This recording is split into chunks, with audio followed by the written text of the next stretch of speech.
Assalamualaikum warahmatullahi wabarakatuh. Saya Nabila Natasha dari Fakultas Ekonomi dan Bisnis. Di sini saya akan mereview ulang terkait materi Jepang yang dimentori oleh Astor, Karafi Hidayatullah dan tutor Hariski Endrawan. Pada hari Rabu tanggal 17 bulan Januari 2024. Apa saja sih yang dibahas pada materi kemarin? Nah, yang pertama yaitu ada sejarah. Yang pertama, Shogun Tokugawa atau disebut samurai dan katana.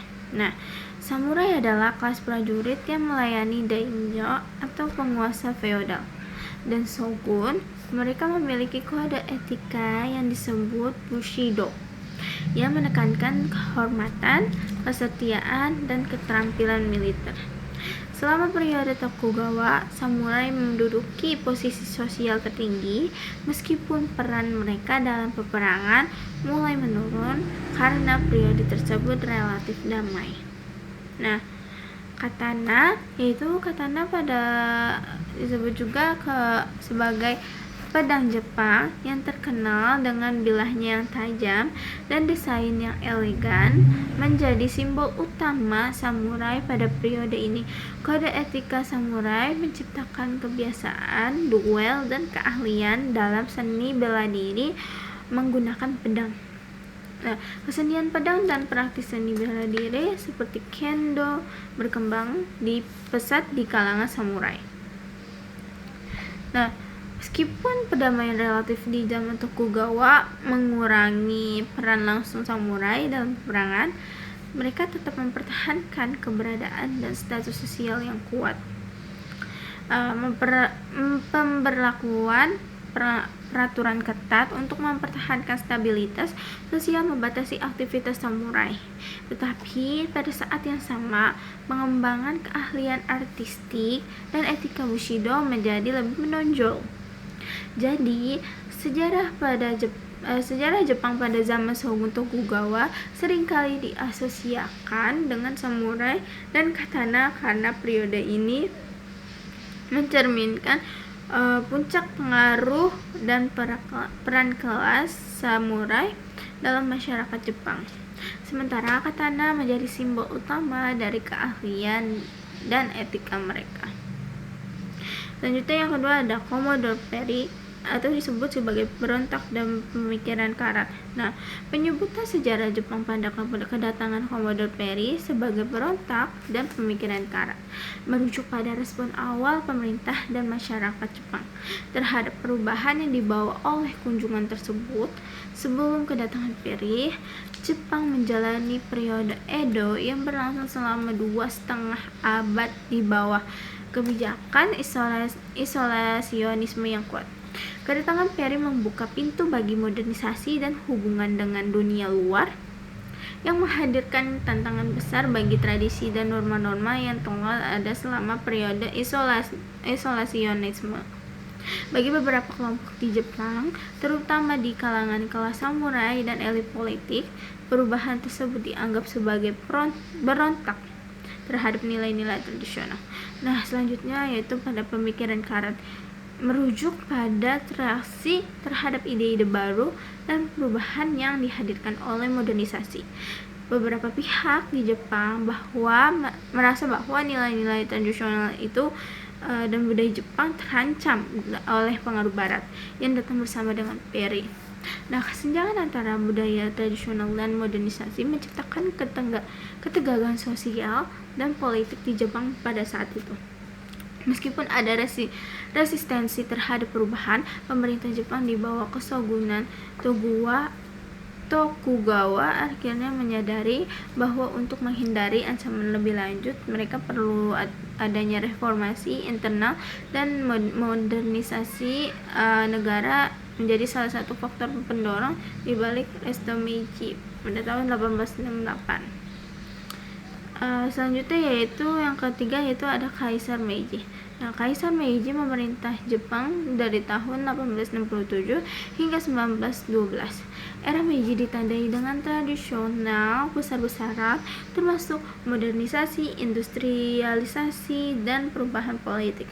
Reformasi Meiji mengakhiri sistem feodal dan membuka jalan bagi Jepang menuju negara industri modern. Pada periode ini, Jepang mengadopsi banyak elemen budaya dan teknologi barat, meningkatkan kekuatan militer dan mengamankan posisinya sebagai kekuatan regional. Nah, yang selanjutnya yaitu ada Perang Dunia II. Nah, selama Perang Dunia II, Jepang menjadi bagian dari poros bersama dengan Jerman dan Italia. Nah, selama Perang Dunia II, Jepang merebut sejumlah wilayah di Asia Pasifik dan mengendalikan sebagian besar wilayah tersebut. Pasukan Jepang terlibat dalam berbagai pertempuran termasuk di Filipina, Malaysia, Singapura, dan Pasifik Selatan. Pada tahun 1945, setelah serangkaian kekalahan, Jepang mengalami serangan bom atom oleh Amerika Serikat di Hiroshima dan Nagasaki. Nah, setelah bom atom tersebut, Jepang menyerah tanpa syarat pada 15 Agustus 1945 yang menandai berakhirnya Perang Dunia II. Nah, selanjutnya yaitu ada Perang Dingin. Nah, selama Perang Dingin yang berlangsung sekitar tahun 1947 hingga 1991, Jepang memainkan peran strategi dalam politik dan ekonomi global. Setelah kekalahan dalam Perang Dunia II, Jepang mengalami pendudukan oleh sekutu dan mengalami proses rekonstruksi dan demokratisasi yang dipimpin oleh Amerika Serikat. Pada awal Perang Dingin, Jepang fokus pada pembangunan ekonomi dan mencapai pertumbuhan ekonomi yang mengagumkan, dikenal sebagai keajaiban ekonomi Jepang. Nah, Jepang juga menjadi sekutu de facto Amerika Serikat di kawasan Asia Pasifik, mengukuhkan hubungan yang kuat dengan Amerika Serikat dan menerima perlindungan keamanan dari Amerika Serikat. Nah, selama periode ini, Jepang mulai mendefinisikan kembali perannya dalam kebijakan luar negeri, meskipun konstitusi Jepang pasca perang melarang penggunaan kekuatan militer untuk agresi. Nah, Jepang mengembangkan Self-Defense Force atau disebut juga sebagai SDF pada tahun 1954 untuk menjaga keamanan. Pada dasawarsa 1970-an dan 1980-an, Jepang mengalami pertumbuhan ekonomi yang besar, memunculkan keprihatinan di beberapa negara barat terhadap ketidakseimbangan perdagangan dan isu-isu lainnya. Nah, secara keseluruhan, Jepang memainkan peran penting dalam membentuk dinamika politik dan ekonomi Asia Pasifik selama Perang Dingin, dan hubungannya dengan Amerika Serikat terus menjadi elemen kunci dalam arah kebijakan luar negerinya. Selanjutnya yaitu ada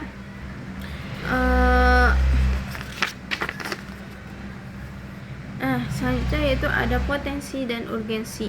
Yang pertama yaitu ada alisari dan teknologi. Nah, yang kedua yaitu ada penurunan populasi. Ketiga yaitu ada high pop culture. Nah, apa saja sih jenis-jenis huruf? Nah, jenis huruf di Jepang yaitu ada 5. Yang pertama yaitu ada katakana atau disebut juga sebagai huruf serapan Jepang. Nah, yang kedua yaitu hiragana, yaitu contoh anatakare wo buku kimi wa.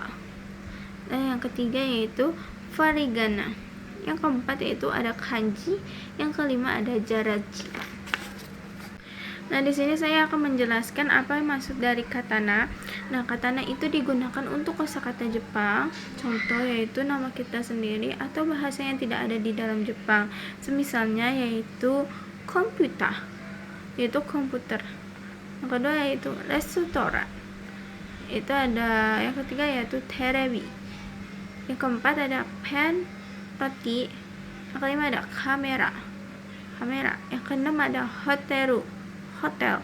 Yang ketujuh yaitu ada chocoreto atau disebutnya coklat. Yang ke-8 yaitu internet, yaitu ada internet. Yang ke-9 yaitu sarada, disebut juga salat. Yang ke-10 yaitu ada bayorin, disebut bayola. Nah, di sini saya juga akan menjelaskan apa saja sih yang ada di dalam kosakata ini, yaitu ada w. W itu disebutnya sebagai ayu, hishi, dewi. Nah, yang kedua yaitu ada d. D itu sebagai alat. Nah, terus yang ketiga yaitu ada ni. Ni itu sebagai lokasi, dia menunjukkan letak berada di lokasi tersebut. Semisal jadi lokasi di. Nah, yang keempat yaitu ada wo. Wo itu sebagai objek di kalimat. Yang kelima yaitu ada he, yaitu lokasi, dan ini sama juga sebagai kosakata ni, yaitu sama-sama lokasi tapi berbeda. Maksud dari he ini, lokasi ini masuk ke, jadi mengarah ke lokasi tersebut. Misalnya kamu mau ke Jakarta tuh. Terus yang keenam yaitu ada sebagai orang. Yang ketujuh yaitu doto. Yang ketujuh yaitu ada no kepemilikan. Nah, yang terakhir yaitu ada yang 9 yaitu ada kara, itu sama saja sebagai ni, he sama kara itu sama, cuman beda perumpamaan. Ni itu berada di he itu ke, tapi kara itu dari. Nah, yang terakhir yaitu desu. Desu itu ibaratnya tidak bisa diikuti dengan kata kerja. Nah, yang terakhir yaitu saya menjelaskan kembali ada watashi. Watashi itu sebagai saya. Anata sebagai Anda. Kare sebagai dia, laki-laki. Kanojo sebagai dia, perempuan. Nah, ada juga yang menjadi contoh, semisal nama plusan. Misalnya nama saya adalah Nabila San. Nah, terus yang terakhir ada lagi kata-kata yaitu des. Des itu kata non kata kerja. Saya adalah polisi misalnya. Nah, tuh ada kedua yaitu yang kedua yaitu ada mas. Mas itu ya kata kerja yaitu sebagai kayak saya sedang makan, saya makan. Nah, yang ketiga yaitu ka itu untuk pertanyaan. Nah, yang keempat yaitu ada dare. Dare itu menunjukkan sebagai siapa kamu, menanyakan dirimu itu siapa. Nah, misalkan darewa no anata darewa, maksudnya kayak gitu. Nah, selanjutnya saya juga di sini di materi Jepang ini membahas tentang numbers atau sebagai numbers lah. Nah, yang pertama itu ada number 0 yaitu disebutnya 0. Yang nomor 1 yaitu ada ichi, nomor 2 ni, nomor 3 san, nomor 4 yon atau shi, nomor 5 yaitu go, yang ke-6 yaitu roku, yang 7 shichi, yang ke-8 hachi, yang ke-9 kyu, yang 10 ju. Nah, untuk pembahasan yang numbers yang untuk belasan, contohnya yaitu pada nomor 12, yaitu 12 itu berarti 10 itu ju ditambah dengan nomor 2 yaitu ni, jadi hasilnya yaitu Juni adalah nomor 12. Nah, untuk puluhannya lagi, semisalnya puluhan itu yaitu nomor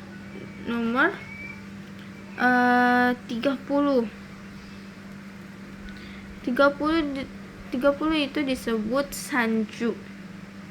Nah, yang ketiga yaitu ada ratusan. Nah, di sini ratusan sebagai contohnya yaitu 465 yaitu disebut yonhyaku roku jugo. Itu 400 itu sebagai yonhyaku, ditambah nomor 6 itu sebagai roku, nomor 10 itu sebagai ju, nomor 5 itu sebagai go. Jadi 465 disebutnya yonhyaku roku jugo. Nah, untuk yang ribuan, semisalnya contoh 1945, itu membahas ketika ribuan. Yang pertama yaitu kita ambil dari 1000. Nah, 1000 bahasa Jepangnya yaitu sen. Nah, yang kedua yaitu ada 900, disebutnya sebagai kyuyaku. Nah, yang 1945. Nah, yang ketiga itu ada 4. Nomor 4 yaitu yon. Ya, yang 1945. Jadi kenapa di sini disebutnya hanya 4? Karena di sini juga kita menyebutkan angka belasan juga. Angka puluhan. Nah, puluhan itu yonju. 40 itu disebutnya yonju. Dan ditambah 5. Jadi 5 itu go. Jadi 1945 disebut sebagai senhyuraku yonjugo. Nah, yang saya pelajarin dari sini juga saya ingin menambahkan terkait dengan vocabulary seperti tenki yaitu disebut cuaca, terus hajimeru itu disebutnya sebagai belum dimulai. Nah, teberu itu sebagai makan atau kejadian yang sudah berlalu, itu disebutnya masa lampau. Nah, terus ada lagi yang saya tahu yaitu minasan disebutnya orang-orang. Nah, sekian dari materi review bahasa Jepang untuk hari ini. Terima kasih. Wassalamualaikum warahmatullahi wabarakatuh.